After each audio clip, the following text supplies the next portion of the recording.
আসসালামু আলাইকুম এভরিওয়ান। প্রতিদিন সকালে ঘুম থেকে ওঠার পর আমার প্রথম কাজ হচ্ছে পাখিগুলার খাবার এবং পানির পাত্র পরিষ্কার করা এবং তাদেরকে পানি এবং খাবার দেওয়া। আজকেও ব্যতিক্রম নয়, তাই চলে গেলাম কয়েল পাখির ঘরে। যাওয়ার পরে প্রথমে পানির পাত্রগুলো নিয়ে ফেললাম তাদের ঘর থেকে, যেগুলাতে সারা রাত পানি ছিল এবং তারা খেয়েছিল। প্রতিদিনই ডিমগুলো এখান থেকে সংগ্রহ করে ট্রেতে রাখি এবং এখান থেকেই মূলত বাজারে বা বিক্রি করে ফেলি। তো আজকেও ব্যতিক্রম নয়, তাই এক এক করে সবগুলা ডিম ট্রেতে আমি নিতেছি।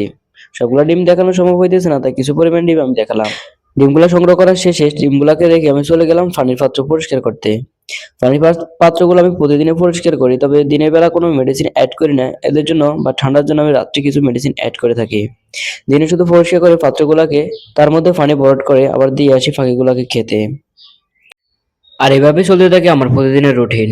সকালে ঘুম থেকে ওঠার পর এভাবে আমি প্রতিদিন পানিগুলা দিয়ে সবার সামনে দিয়ে আসি। পানিগুলা দেওয়া শেষ হয়ে গেলে আমি ওদেরকে আবার খাবারগুলা দিই। এরকম ভিডিও পেতে অবশ্যই চ্যানেলটিকে সাবস্ক্রাইব করে দিবেন এবং লাইক দিয়ে পাশে থাকবেন। আপনাদের দোয়া এবং ভালোবাসা থাকলে আমি অনেক দূর এগিয়ে যেতে পারবো, এটা আমি আশা করি। তো ভিডিওটি কেমন হয়েছে সেটা অবশ্যই কমেন্ট বক্সে বলে যাবেন এবং শেয়ার করে দিবেন। আজকে ভিডিও এ পর্যন্ত ছিল। পরবর্তী ভিডিও দেখার জন্য অনুরোধ থাকবে আপনাদের কাছে। সকাল সকাল ঘুম থেকে উঠে পাখিগুলো দেখলে এমনিতেই মন ফ্রেশ হয়ে যায় এবং ভালো হয়ে যায়।